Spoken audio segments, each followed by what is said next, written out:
သိချရတဲ့မိသားစုတယောက်စတိုင်းကိုသခင်ရှုခရတော်ဘုရားနာမနဲ့မင်္ဂလာပါဒီကနေ့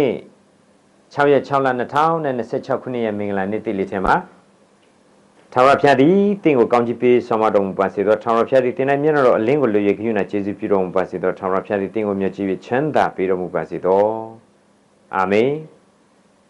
ချစ်တဲ့မိသားစုများဒီကနေ့မဿဲရှမဿဲခရစ်ဝင်ခန်းကြီး6ခန်းငယ်6ကိုတူတူကဆင်ခြင်ခွင့်ရကြရအောင်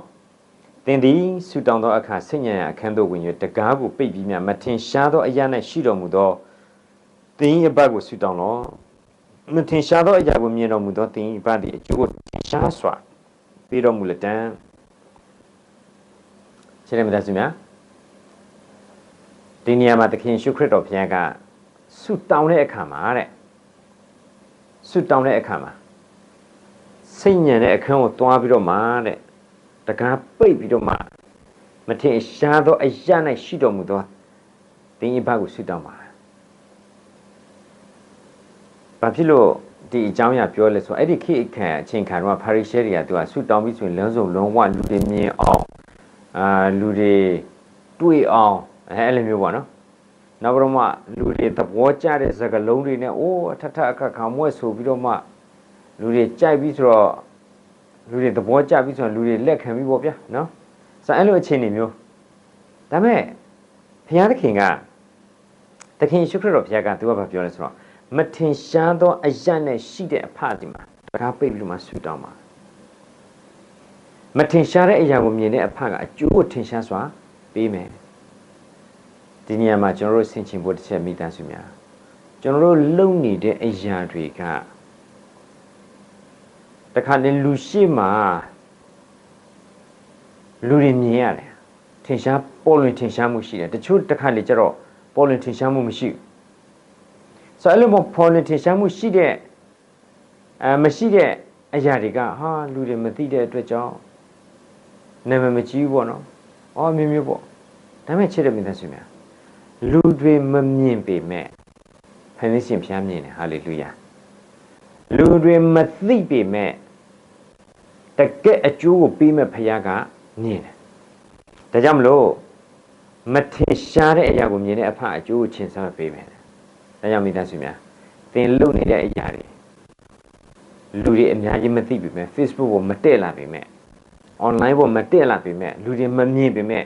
ဘုရားကမြင်တယ်ဘုရားကအသိမှပြုတယ်ဒါကြောင့်ကိုယ့်ကိုယ်အထင်သေးစရာအကြောင်းမရှိဘူးတကယ်ပဲဖယားသားသမီးတွေကရှိတဲ့နေရာမှာဖယားခိုင်းတဲ့အရာတွေကိုတကယ်လှုပ်ဆောင်တယ်ဆိုတော့လှုပ်ဆောင်ပြီးတော့မှတကယ်ဖယားသခင်ကတနေ့ပြန်အကျိုးပေးမယ်ဆိုတာကိုသိပြီးတော့မှမျှော်ပြီးတော့မှတကယ်လှုပ်ဆောင်ကြတယ်ဒါကြောင့်မိသားစုများဒီကနေ့ဆုတောင်းတဲ့အခါမှာအခန်းတကားပိတ်ပြီးတော့မှဖယားသခင်စီပါနှုတ်ချင်းဆုတောင်းဖို့တော်တော်ကောင်းဘယ်အရာပဲလှုပ်ဆောင်လူတွေမမြင်ပေမဲ့သူမြင်တယ်ဒီနေ့ကျရင်အကျိုးကိုထင်ရှားစွာပြန်ပေးမယ်ဆိုတာကိုတကယ်ပဲကျွန်တော်ရဲ့အသက်တာထုံးမှာဆင်ခြင်ပြီးတော့မှဘုရားရဲ့ရှိတော်မောက်မှာမျက်မှောက်တော်မှာကျွန်တော်တို့အလုတ်ကြီးပဲဖြစ်ဖြစ်အလုတ်သေးပဲဖြစ်ဖြစ်လူတွေအထင်ကြီးတဲ့အလုတ်ပဲဖြစ်ဖြစ်အထင်သေးတဲ့အလုတ်ပဲဖြစ်ဖြစ်နှလုံးသားအကျွမ်းမဲ့နဲ့လှုပ်ဆောင်ခြင်းအပြင်တနေ့ကျရင်မထင်ရှားသောအရာကိုမြင်တော်မူသောသင်တို့အဖအကျိုးထင်ရှားစွာပြန်လည်ပြီးမယ်ဆိုတာကိုဒီနှုတ်ကပတ်တော်အဖြစ်မြတ်တမ်းနေဝင်ပါတယ်တယောက်စီတိုင်းကိုဘုရားသခင်တိုင်ကောင်းချီးပေးပါစေတင်းတလုံးအတွက်ဆုတောင်းဆက်ကနေရအောင်ဘုရားသခင် great ကျေးဇူးတော်ကိုအထူးပဲချီးမွမ်းပါတယ်နှုတ်ကပတ်တော်အဖို့မှာတိုင်းပြီးတော့ဆင်ခြင်ပြီးတော့မှတကယ်ပဲမထင်ရှားသောအရာကိုမြင်တဲ့အဖရဲ့ရှိတော်မောက်မှာတကယ်ပဲကြိုးစားအထောက်ပြီးတော့မှကိုတော့ရဲ့လမ်းပြချင်းမသက်ချင်းအလိုတော်နဲ့အညီလို့ဆိုနေတဲ့တမန်တိဖြစ်ဆိုတဲ့ကိုတော့ကောင်းကြီးပြီးတော့ပါတနေ့တန်လုံးသွားလို့ရှာမဲ့တာသမီအသီးသီးဒုတိယစတန်ရဲ့ရှိတဲ့နေရာအသီးသီးလုံးဝဆိုတော့အသီးသီးပုံမှာကိုတော့ကိုယ်ကဆောင်းမပို့ဆောင်ကောင်းကြီးပေးချင်ဖြင့်တနေ့တန်လုံးအောင်မြင်ကျော်လွှမ်းနိုင်သောအခွင့်ကိုတော့ဖျက်ကောင်းကြီးပေးပါမည်အကြောင်းသခင်ယေရှုခရစ်နာမ၌ဆုတောင်းပါ၏မြတ်တော်ရှင်ဖခင်သခင်အာမင်